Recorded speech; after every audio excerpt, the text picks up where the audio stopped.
페이스. 다음 주부터 데일라이트 세이빙 시작되니까요. 여러분들 잘 참조하시고 시간 보셔서 예배 시간에 착오 없으시기를 부탁드리겠습니다. 오늘 하나님께서 우리에게 주시는 말씀은 레위기 25장에서 27장까지 말씀입니다. 오늘 레위기 마지막 시간인데요. 레위기 25장에서부터 27장까지 함께 공부하게 될 거고요. 26장을 중점적으로 살펴볼 거기 때문에 26장을 여러분들 펼쳐 놓으시고 앞 뒤로 왔다 갔다 하면서 함께 말씀 들어주시면 되겠습니다. 여러분 요즘 하늘 보고 사십니까? 혹시 내가 최근에 하늘에 떠 있는 달을 본 적이 있다 하시는 분 계신지 모르겠습니다. 오늘 밤에 뜨는 달의 모양을 내가 안다, 나는 확실히 안다, 혹시 있으셔요? 제가 검색을 해보니까 오늘 달의 크기가 94.5%랍니다. 94.5%. 내일 모레가 100%, 만달이 되는, 보름달이 되는 날인데요. 혹시 달이 얼마나 밝은지 분명하게 알고 계신 분들이 이 자리에 계실지 모르겠어요. 우리가 어렸을 때 한국에서 배워서 학교에서 같이 불렀던 동요 중에 이런 동요가 있습니다. 얼어붙은 달 그림자.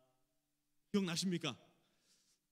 저만 기억나는 건 아니겠죠. 그런데 저는 이 동요를 부를 때마다 좀 이상했어요. 달에 그림자가 있나? 달에 어떻게 그림자가 있을 수 있지? 저는 궁금했고 질문했습니다.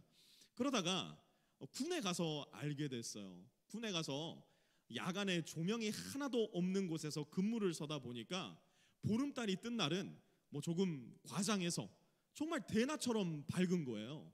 그리고 사람이 지나갈 때 인공 구조물이 서 있는 곳에 나무들에 이렇게 길게 그림자가 드리워질 정도로 달이 밝은 것을 보면서 이 노래의 뜻이 그런 뜻이 있었구나라는 생각을 하게 되었었어요. 그런데 여러분들 잘 알다시피 달 자체에서는 빛이 안 납니다. 달은 발광체가 아니에요. 그런데 달이 어떻게 그렇게 밝을 수 있을까요? 달은 엄청나게 밝은 태양빛을 반사해서 우리에게 비춰주기 때문에 태양의 빛을 반사하는 반사체로서 저와 여러분에게 빛을 비추어 주는 겁니다.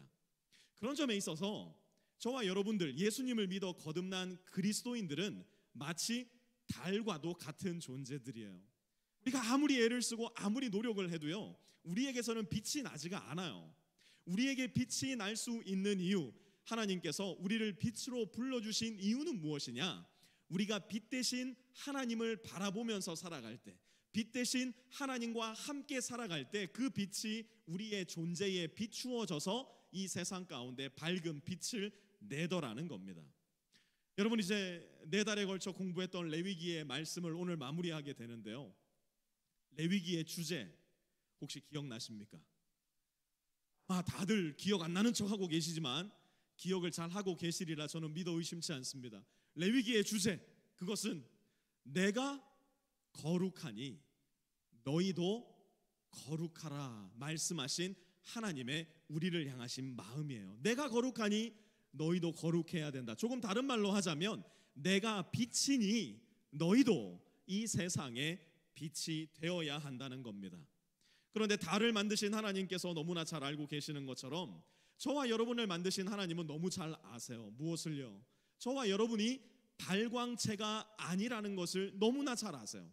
그래서 어떻게 하면 우리 인생 가운데 빛이 날 수 있는지, 어떻게 하면 이 어둠 가득한 세상 곳에 우리가 빛이 될 수 있는지 매우 자세하고 실제적인 말씀을 가르쳐 주셨는데요, 바로 오늘 본문이 그에 해당하는 이야기입니다. 오늘 레위기 강의 마지막 시간이 될 텐데요, 이 말씀 잘 듣고 우리 마음 가운데 새겨서 나는 빛 자체는 아니지만 하나님이 빛으로 불러주셨기에 하나님의 빛을 비추이겠습니다. 잘 배워 결단할 수 있는 시간 되었으면 좋겠는데요. 레위기 26장 1절에서 2절 우리 다 같이 자리에 일어나셔서 한번 큰 목소리로 읽어보도록 하겠습니다. 레위기 26장 1절에서 2절 말씀입니다. 같이 읽습니다. 시작. 너희는 우상을 만들거나 조각한 신상을 세우거나 돌기둥을 세워서는 안 된다.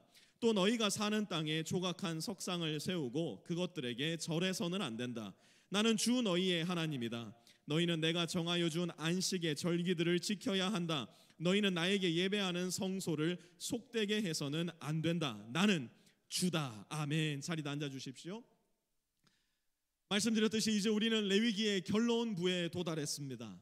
모세는 하나님의 말씀을 받아 적으며 크게 두 가지의 결론을 가져옵니다. 첫째, 너희 가운데 그 어떠한 우상도 두지 말라라는 명령입니다.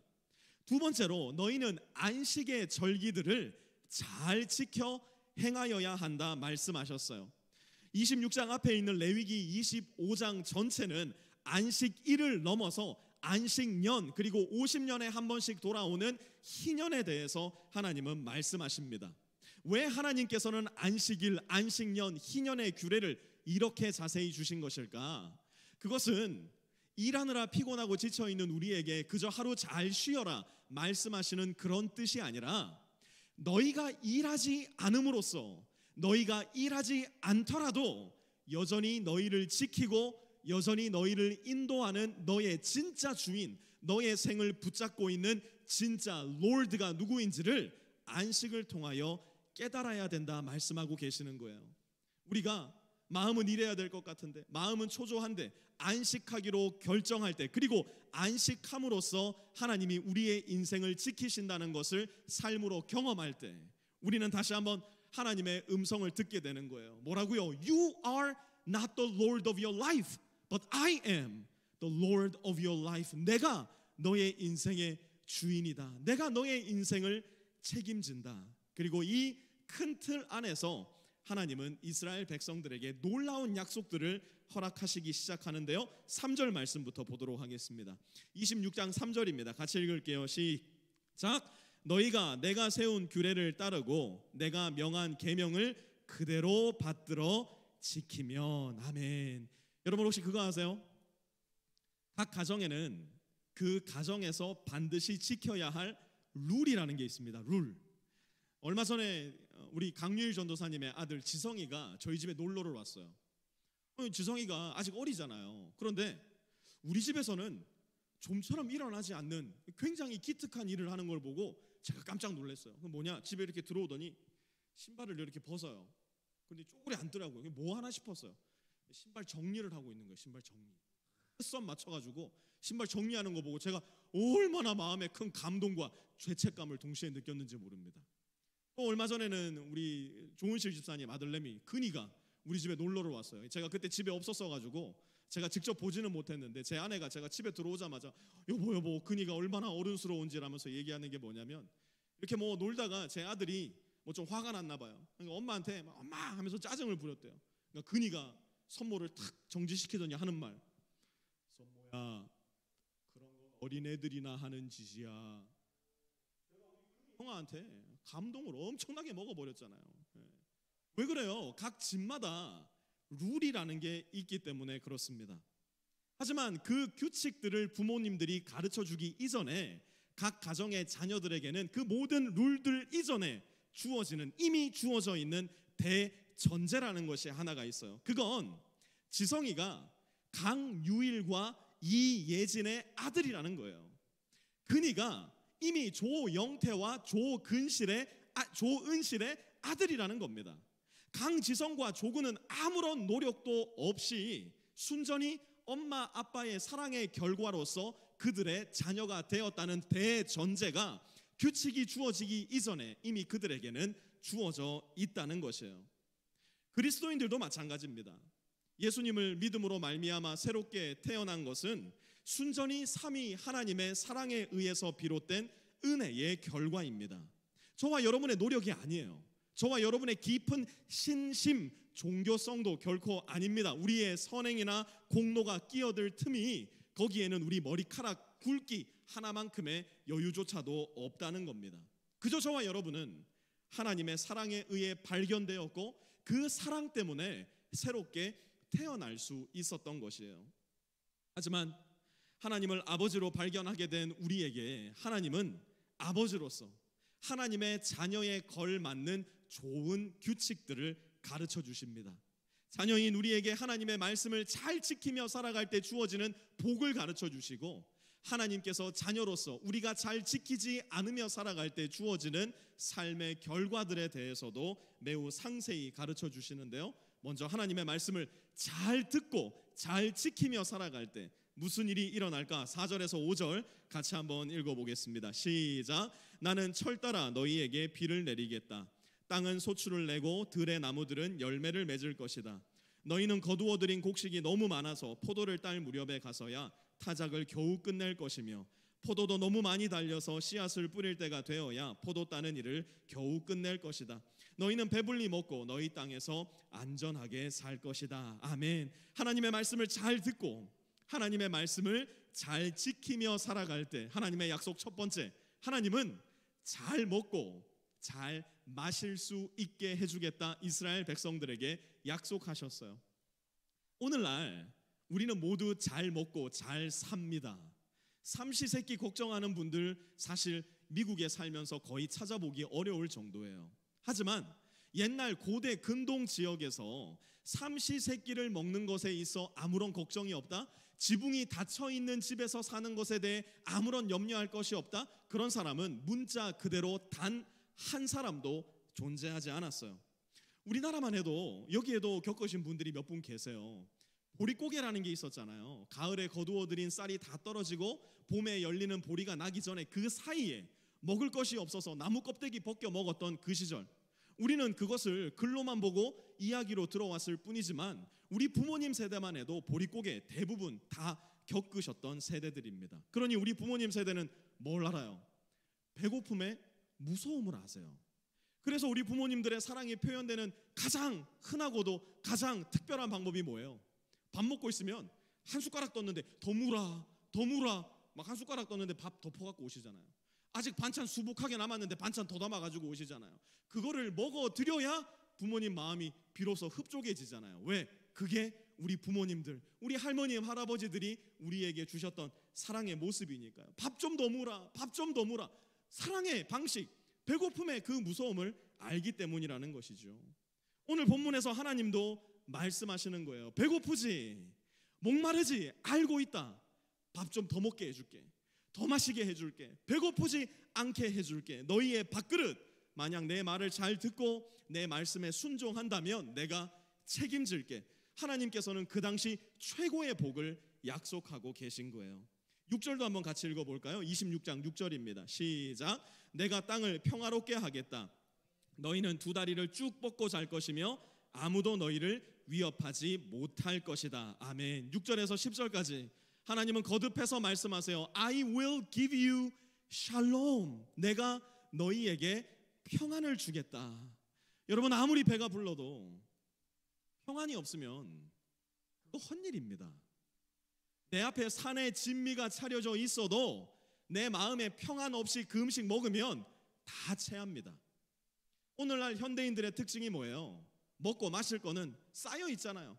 얼마든지 먹을 수 있잖아요. 얼마든지 마실 수 있잖아요. 그런데 마음 가운데 평안이 없는 거예요. 배는 부른데 끊임없이 불안한 거예요. 모든 것이 풍족한 것 같은데 무엇인가 허무하고 빈 것 같은, 그렇게 박탈된 세상에 사는 우리, 그게 오늘날 현대인들의 특징 아니겠어요? 6절 이어서 계속 보니까 사나운 짐승들과 칼이 등장을 하고요. 7절에 보면 원수들, 우리에게 있어 우리를 불안하게 만들고 공허하게 만드는 짐승들과 칼과 원수들이 등장합니다. 그 당시에 원수들과 칼, 짐승들이 문자 그대로의 그것이었다면 오늘날 저와 여러분에게 있어서 짐승들과 칼 그리고 원수들은 도대체 무엇일까요? 너보다 내가 더 잘 살아야 한다는 자본주의 세계에서의 그 원리, 네가 가진 거 나도 무조건 가져야지 생각하는 끊임없이 우리 마음 가운데 스며들어오는 질투심과 시기심과 불안함. 다른 사람 다 몰라도 나는 더 잘나야 돼, 나는 더 예뻐져야 돼, 나는 더 높이 올라가야 돼. 그래야만 나는 제대로 사는 거야. 나도 모르게 믿고 있는 강박관념.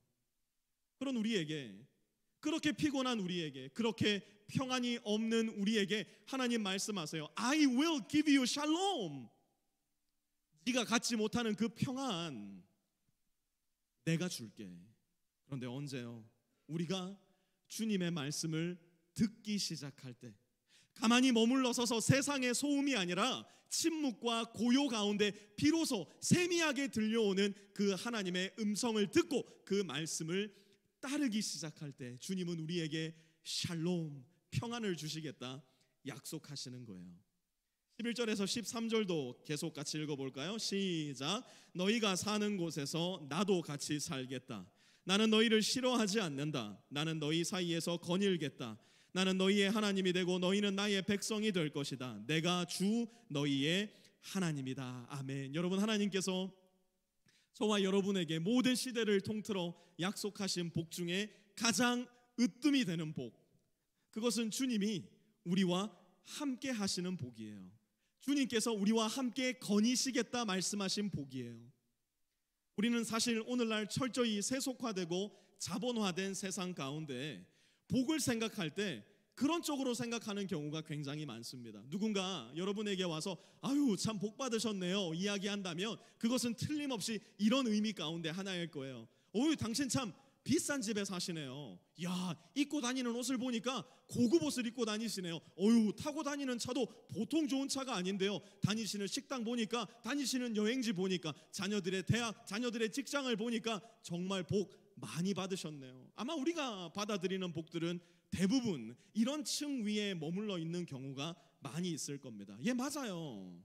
저는 저와 여러분들이 이런 복 하나님으로부터 받기 원합니다. 하지만 이 모든 것보다 훨씬 더 상위에 있는 복, 이 복이 너무너무 좋은 복이라서 지금 제가 말씀드렸던 이러한 복들 하나도 없어도 나는 이것만 있으면 돼 욕심을 내어야만 하는 절대적인 복, 그것을 저와 여러분이 꼭 소유하기를 바라요. 그것이 무엇일까요? 그것은 바로 하나님이 우리와 함께 하시는 복이에요. 하나님께서 우리의 일상 가운데 함께 거니시는 복입니다. 여러분, 어떤 커플이 long D, 전문 용어죠, long distance relationship, 장거리 연애를 했대요. 이 남자가 뭐 하여튼 너무 바빠가지고 이 여자를 만나지를 못하는 거예요. 남자가 여자를 사랑하니까 또 미안하니까 이 남자가 매 주마다 이렇게 선물을 보낸 겁니다. 화장품도 보내고 뭐 귀걸이도 보내고 뭐 또 뭐 있어요, 가방도 보내고 뭐 나중에는 그냥 너 하고 싶은 거 써 카드까지 보냈대요. 근데 어느 날 이 여자친구한테 편지가 온 거예요. 오빠, 우리 이제 그만 헤어져요. 남자가 너무 황당했던 거야. 아니 내가 이렇게 잘했는데, 내가 널 이렇게 아껴줬는데 원인을 알아야 되겠다. 알고 보니까 어떻게 된 거냐, 여자한테 매주마다 선물을 갖다 주는 사람이 있잖아요. 우편 배달부가 매주마다 선물을 가지고 오니까 선물이랑 같이 오는 이 남자가 더 좋아져 버린 거예요. 나중에는 선물도 필요 없어, 이 남자만 있으면 돼. 그래서 그만 헤어지고 말았다는 이야기인 거예요. 여러분, 하나님도 그걸 너무 잘 아세요. 하나님도 우리에게 있어서 가장 중요한 것은 하나님이 주시는 복이 아니라 하나님 자신이 가장 중요하다는 걸 너무너무 잘 아셨어요. 그래서 하나님은 이렇게 하시는데요, 요한복음 1장 1절에서 2절 14절 말씀을 우리 같이 한번 읽어보겠습니다. 시작. 태초에 말씀이 계셨다. 그 말씀은 하나님과 함께 계셨다. 그 말씀은 하나님이셨다. 그는 태초에 하나님과 함께 계셨다.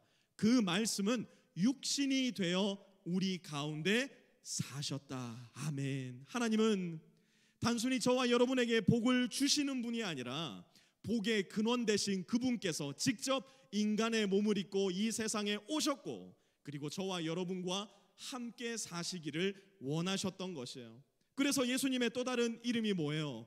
Emmanuel, God with us. 하나님께서 우리와 함께 하신다. 하나님을 믿는 신자들에게는 하나님이 함께 하시는 가장 큰 복을 알아보는 눈이 있어야 돼요.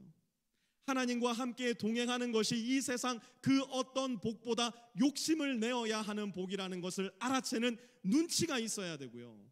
이 복을 탐내고 갈망하고 욕망하는 마음의 중심이 있어야 됩니다. 그 사람이 바로 하나님 안에서 새롭게 태어난 하나님의 자녀들이라 이야기할 수 있을 거예요. 이제부터는 지금까지의 화기애애한 분위기와는 전혀 다른 이야기가 시작이 되는데요. 14절 한번 보시죠. 14절 같이 읽습니다. 시작. 그러나 너희가 내가 하는 말을 듣지 않고 이 모든 명령을 지키지 않거나 내가 정하여 준 규례를 지키지 않고 내가 세워준 법도를 싫어하여 나의 모든 계명을 그대로 실천하지 않고 내가 세운 언약을 어기면. 여러분, 많은 그리스도인들이 착각하는 게 뭐냐?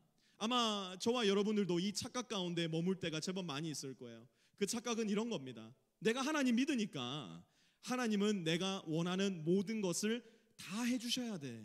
하나님 좋은 하나님이니까 내가 원하는 거, 내가 기도하는 거, 내가 구하는 모든 것을 다 이루어 주셔야 돼. 우리는 흔히 하나님을 그렇게 오해하고 착각할 때가 많아요. 그런데 여러분, 이거는요, 조금만 생각해봐도 전혀 맞지 않는 이야기입니다. 우리 아이들이 원하는 것을 우리 부모님들이 모두 다 해줘 버린다면 우리 아이들 어떻게 될까요? 우리 애들은 금세 망가지고 부서져 버리고 말 거예요. 제 아들의 소원이 뭐냐고 제가 물어봤어요. 아들, 소원이 뭐야? 제 아들이 하는 말, 아빠, 나는 하루에 아이스크림을 10개씩 먹어보고 싶어. 뭐 그렇게 나쁜 건 아니잖아요. 그런데 정말 하루에 아이스크림을 10개씩 먹도록 내버려 두면 어떻게 될까요? 제 아이의 몸이 망가지는 겁니다. 그래서 우리가 딜을 했어요. 아이스크림을 사놓고 그 아이스크림이 다 떨어질 때까지는 하루에 2개씩만 아이스크림을 먹자. 그래서 아이스크림을 사놓으면 2개씩 먹게 해줬어요. 그런데 제 아들이 2개 먹고 그 약속을 지킬까요? 안 지킬까요? 하여튼간에 하루에도 수십 번씩 냉동실 문이 열렸다 닫혔다 그 소리가 들리는 거예요. 그 소리 들릴 때마다 제가 어떻게 할까요? 구선모, 안 돼. 그럼 저는 나쁜 아빠인가요?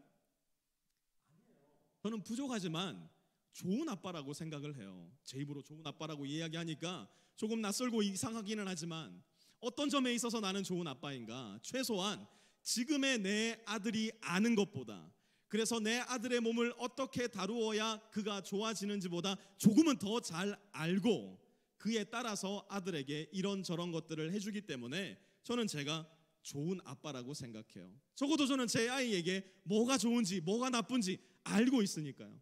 그런데 그건 하나님도 마찬가지예요. 우리가 아버지라 부르는 우리의 하나님 아버지도 꼭 마찬가지예요. 히브리서 12장 7절에서 8절은 이렇게 말씀합니다. 같이 한번 읽어보죠. 시작. 하나님께서는 자녀에게 대하시듯이 여러분에게 대하십니다. 아버지가 징계하지 않는 자녀가 어디에 있겠습니까? 모든 자녀가 받은 징계를 여러분이 받지 않는다고 하면 여러분은 사생아이지 참 자녀가 아닙니다. 하나님이 나를 혼내신다, 하나님이 나를 징계하신다, 그것은 내가 하나님의 자녀라는 가장 명백한 증거 가운데 하나일 겁니다. 도대체 내 멋대로 살아온 지 10년, 20년이 되었는데도 하나님은 아무런 말씀도 하지 않는 것 같고 아무런 징계도 내리시지 않는 것 같다면 어쩌면 나는 내 믿음을 다시 한번 점검해 보아야 할지도 모를 거예요.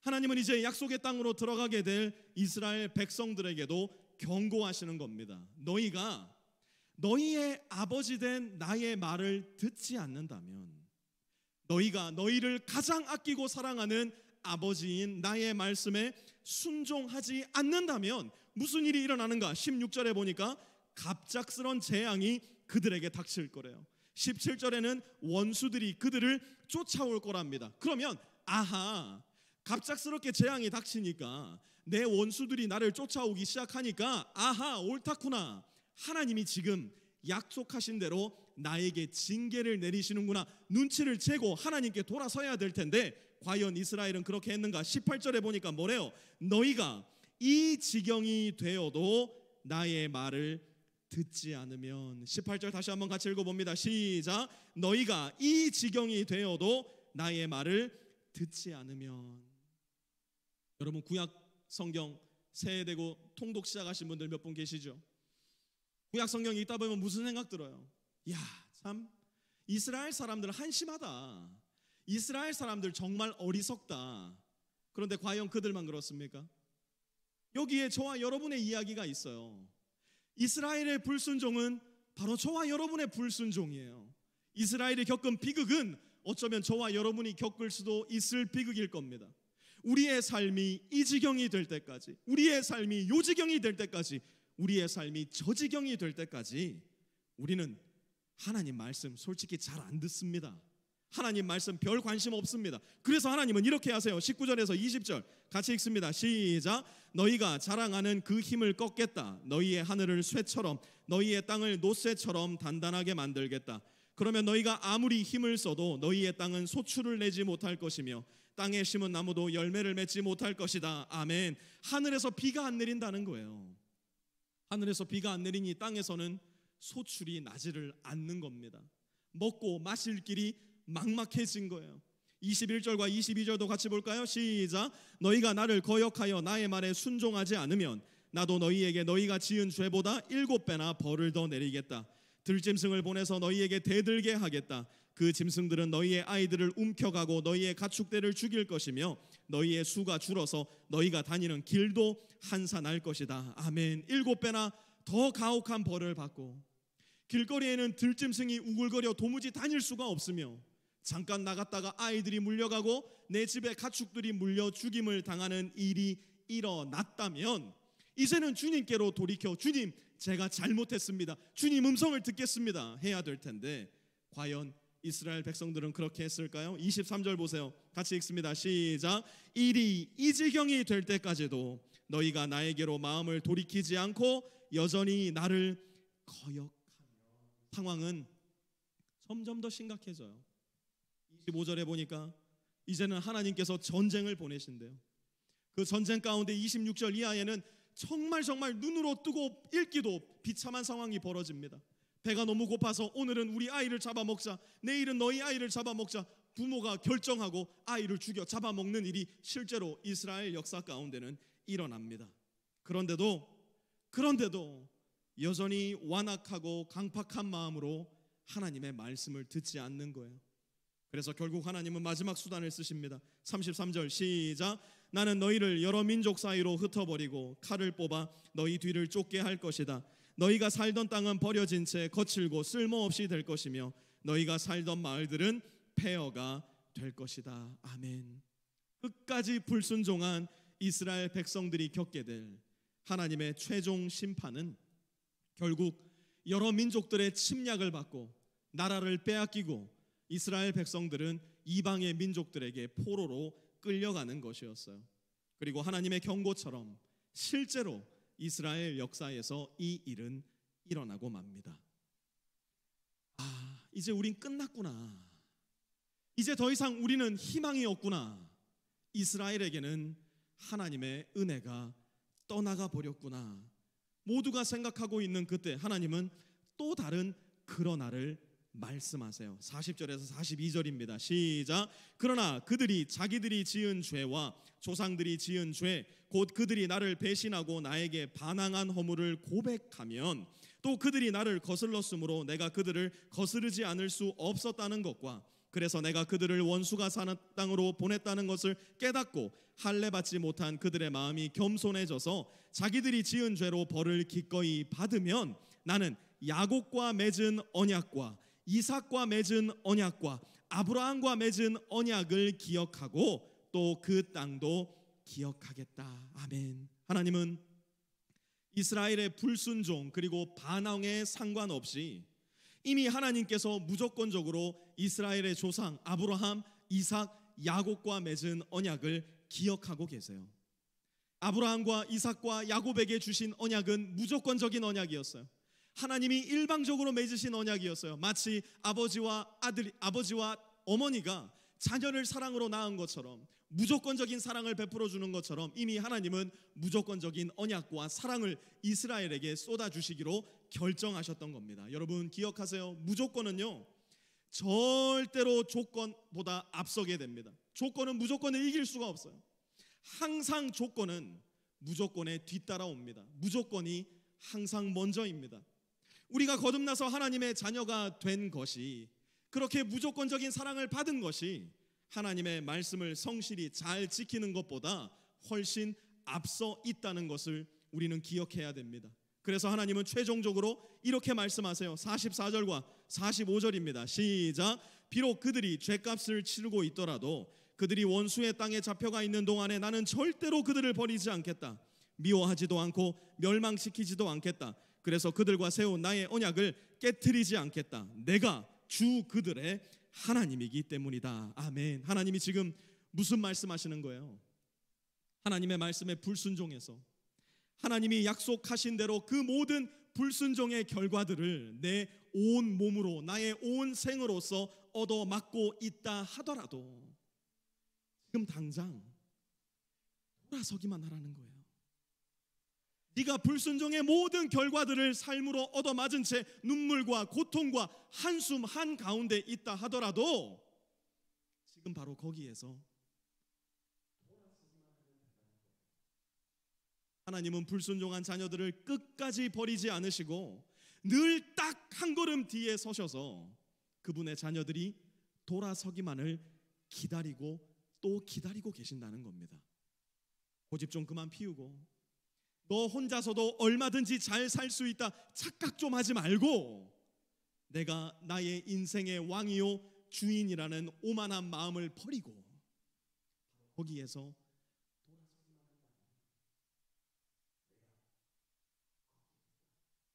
내가 너의 손을 잡아주겠다 하나님 말씀하시는 거예요. 왜 그럴까요? 하나님은 롱디의 하나님이 아니시니까요. 하나님은 멀리 계신 하나님, 저 멀리 over the rainbow의 하나님이 아니라 바로 지금, 바로 여기, 바로 나와 함께 하시는 하나님이기 때문에 그래요. 아니 목사님 도대체 그걸 어떻게 안단 말입니까?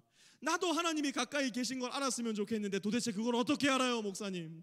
질문하고 싶으신 분 계실 거예요. 46절 보세요. 이상은 주님께서 시내산에서 모세를 시켜 주님과 이스라엘 자손 사이에 세우신 여러 가지 규례와 법도와 율법이다.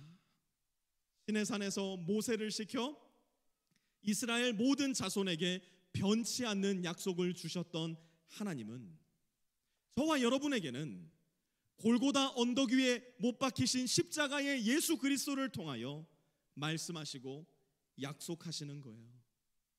언제든지 돌아오기만 하여라. 언제든지 나를 바라보기만 하여라.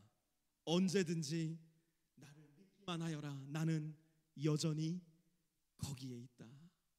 주님의 약속이 십자가 위에서 저와 여러분에게 맺어진 겁니다.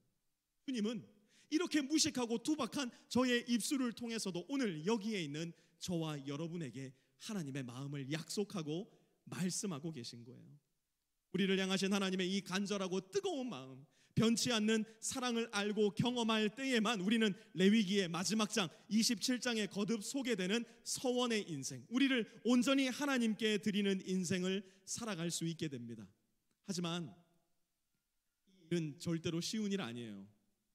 이 일은 절대 자연스럽지도 않아요. 내가 아무리 발버둥치고 노력하고 애를 써봐도 잘 되지 않는 일이에요. 그래서 주님께서는 저 높고 높은 별을 건너 이 낮고 낮은 땅 위에 오셨을 뿐만 아니라 이제는 아예 내 안으로 들어오시겠다 말씀하세요. 이제는 아예 나의 안으로 들어오라 우리를 초대하고 계세요. 나는 롱디가 싫다, 장거리 연애 따위는 집어치우고 이제는 나와 함께 살자 주님은 말씀하시는데요. 요한복음 15장 5절 말씀입니다. 같이 한번 읽습니다. 시작. 나는 포도나무요 너희는 가지이다. 사람이 내 안에 머물고 내가 그 안에 머물러 있으면 그는 많은 열매를 맺는다. 너희는 나를 떠나서는 아무것도 할 수 없다. 아멘. 내가 주님 안에 머물고 주님이 내 안에 머물러야 레위기의 주제 그리고 성경 전체의 주제 내가 거룩하니 너도 거룩하여라 나와 함께하자 이 말씀에 우리는 응답할 수 있게 됩니다. 주님 안에 머물러야만 주님이 내 안에 계셔야만 우리는 거룩의 열매를 맺고 정말 잘 살 수 있는 사람들이 되는 겁니다. 그러면 또다시 한번 물어야 돼요. 목사님 나도 주님 안에 머물고 싶어요. 나도 주님과 함께하고 싶어요. 도대체 어떻게 해야 주님과 함께 할 수 있는 겁니까? 주님 안에 머무는 방법은 무엇입니까? 아마 묻고 싶은 분들도 계실 거예요. 요한계시록 3장 20절에 주님은 이렇게 말씀합니다. 시작. 보아라 내가 문 밖에 서서 문을 두드리고 있다. 누구든지 내 음성을 듣고 문을 열면 나는 그에게로 들어가서 그와 함께 먹고 그는 나와 함께 먹을 것이다. 아멘.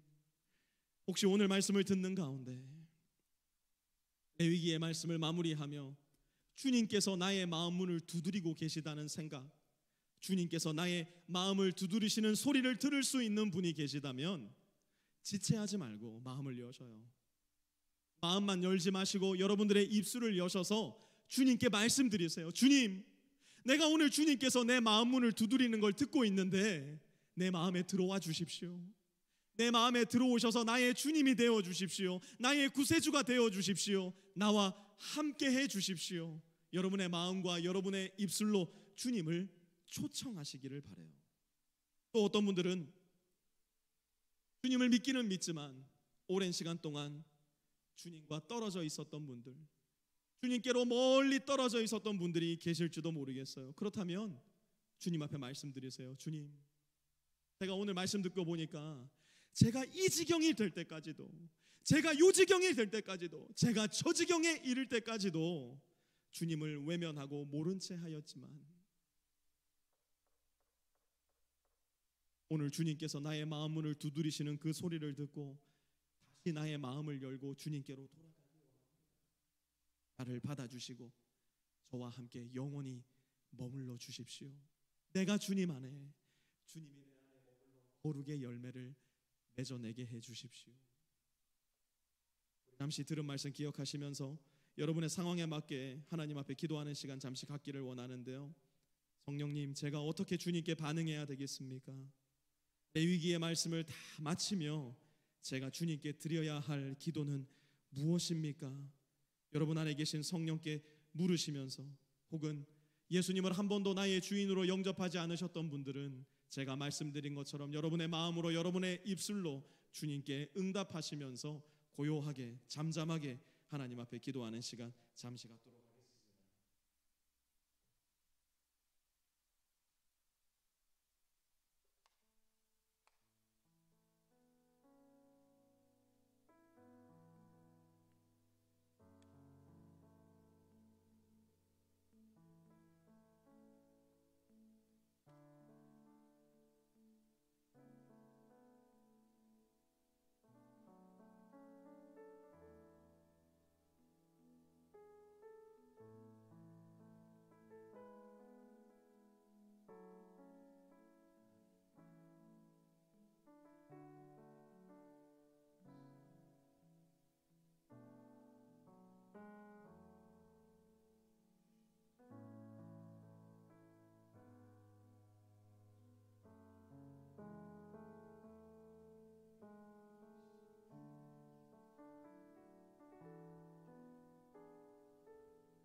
하나님, 지난 4달 동안 레위기의 말씀을 통해서 우리를 가르치시고 우리를 격려하시고 때로는 다그치시며 때로는 사랑으로 때로는 징계로 말씀하여 주셔서 참으로 감사를 드립니다.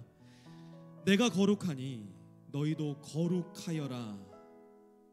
우리 혼자 힘으로는 도저히 이룰 수 없는 주님의 지엄한 명령을 우리에게 내려주셨사오니 하나님, 우리가 나의 힘으로가 아니라 우리에게 허락하여 주신 성령의 능력으로 우리를 위해 중보하시는 예수 그리스도의 은혜로 또 끝까지 우리를 기다리시는 하나님의 사랑을 힘입어 이 세상 가운데 하나님의 거룩의 빛을 마음껏 비추어낼 수 있는, 그래서 우리가 살아가는 삶의 한 공간과 영역을 주님의 나라로 새롭게 창조해 나갈 수 있는 하나님의 아름다운 자녀들, 우리 주 예수 그리스도의 성실하고 충성된 제자들, 우리 모든 빛의 성도들 다 될 수 있도록 주님 은혜 베풀어 주시옵소서. 예수님의 이름으로 기도드렸습니다. 아멘. 우리 자리에 다 일어나셔서 이 마지막 찬양 함께 주님께 올려드리겠습니다.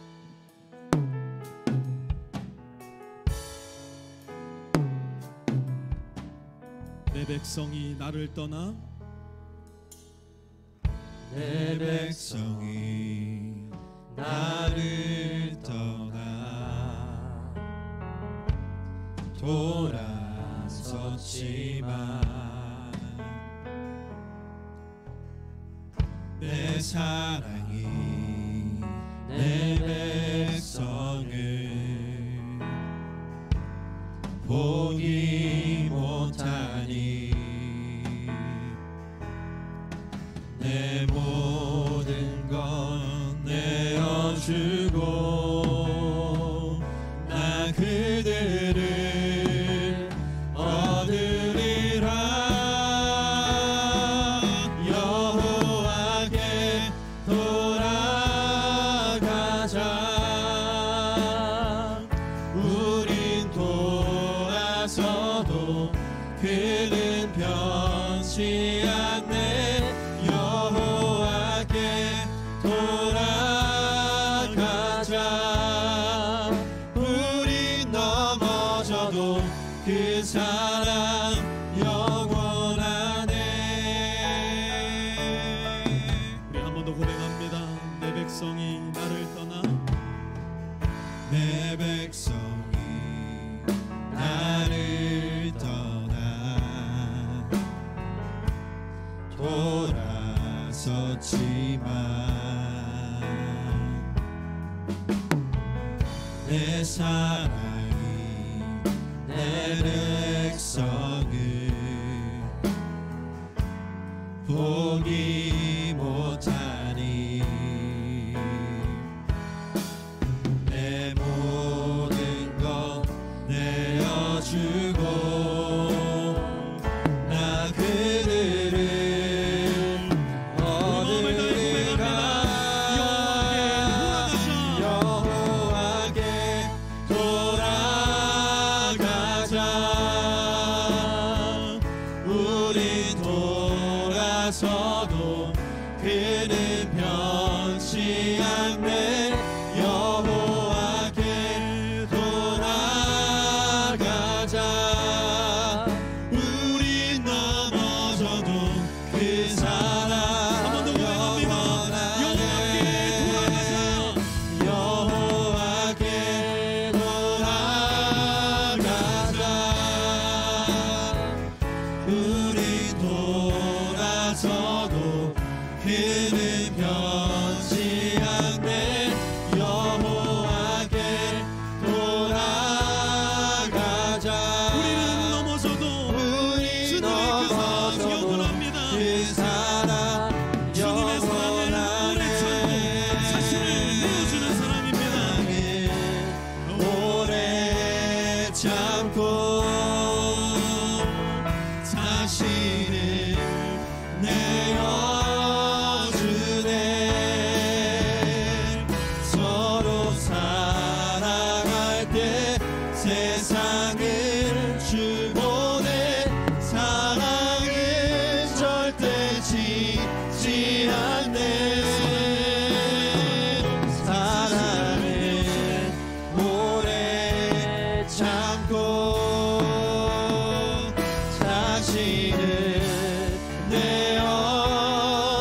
내어주네. 서로 사랑할 때 세상은 주보내. 사랑은 절대 지지 않네.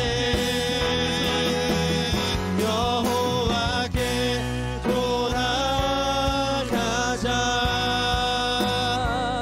우린 돌아서도 그는 변치 않네. 여호와께 돌아가자. 우린 넘어져도 그 사랑 영원하네. 하나님께 돌아가는 가장 좋은 방법, 그것은 주님께서 우리에게 가르쳐 주신 이 성찬의 예식을 함께 순종함으로 지키는 겁니다. 성찬을 함께 나누려고 하는데요, 빛의 교회 성찬은 빛의 교회 성도가 아니더라도 예수님을 믿어 예수님을 향한 내 인생의 구세주와 주님이라는 신앙의 고백이 있으신 분들은 모두 참여하실 수 있습니다. 성찬기가 준비되신 분들은 위에 있는 껍질을 뜯으셔서 먼저 주님의 몸을 상징하는 과자를 준비해 주시고요,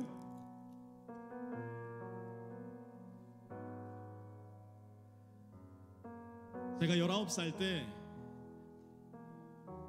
내 인생은 도대체 어떻게 살아야 되는 걸까 너무 답답해가지고 집에다가 편지를 한 통 써놓고 집을 나간 적이 있어요. 엄마 아빠, 내 인생의 의미를 찾아 떠납니다. 정말 되지도 않는 소리를 하면서 집을 나가서 한 달 동안 밖에서 이렇게 떠돌아다니면서 살았던 적이 있었는데요, 한 달이 지나고 아버지와 메일을 주고받은 다음 아버지 집에 가고 싶어요, 와라. 그래서 집으로 돌아갑니다. 어머니가 이렇게 음식을 차려 놓으셨어요. 앉아서 야 이놈 새끼 뭐하다 왔노, 이놈 죽일 새끼 이러셨으면은 저도 마음에 힘들었을 텐데 어머니가 딱 한 말씀 하셨어요. 한무라. 그 말씀 한마디가 제 마음을 정말 무너지게 만들더라고요. 오늘 어쩌면 여기 계신 누군가에게는 주님께서 그렇게 말씀하실지도 모르겠어요. 너무 멀리 떠나 있어서 주님께 되어야 될 핑계도 많고 나를 좀 변명도 해야 되겠는데 말씀하세요. 한무라. 나의 살을 먹고 마셔라. 그것이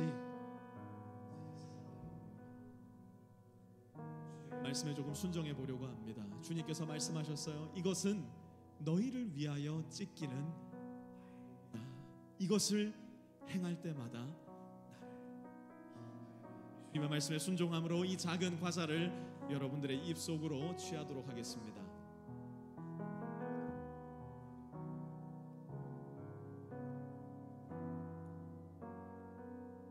과자를 드신 분은 주님의 피를 상징하는 주스를 준비해 주시고요,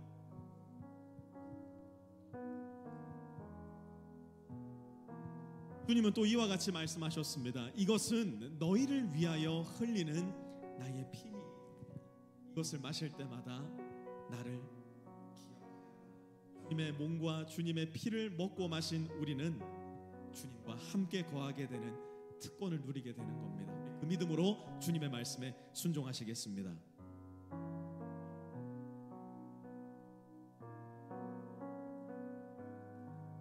하나님 고맙습니다. 저는 하실 얘기 많을 텐데 먹어라 하시며 우리를 세워주시는 우리의 주님께로 돌아서기로 결단한, 그리고 처음으로 주님께로 돌아서기로 결단한 주님의 어여쁜 자녀들 여기에 있사오니 하나님께서 우리를 귀히 여겨주시고 우리를 굽어 살펴주셔서 하나님의 음성을 듣는 것을 기뻐하는 자녀들, 하나님과 함께 살아가는 것을 최고의 복으로 여길 줄 아는 자녀들, 그리하여 주님과 함께 거함으로 주님께서 말씀하신 거룩의 빛을 이 세상에 비추어낼 수 있는 주님의 자녀들로 우리가 기쁘고 충만하게 살아가게 도와주시옵소서. 이제는 우리 주 예수 그리스도의 은혜와 하나님 아버지의 무한하신 사랑하심과 성령의 내주교통하심이 오늘 이 자리에 머리 숙여 하나님께 예배드리며 주님, 제가 주와 함께 거함으로 이 세상에 빛이 되기 원합니다 결단하는 가운데 세상 가운데로 나아가는 우리 모든 빛의 성도들 머리 위에와 그들의 가정 위에, 자녀 위에, 기업 위에, 직장 위에, 모든 관계들 위에도 이제로부터 영원까지 함께 하옵시기를 간절히 축원하옵나이다. 아멘.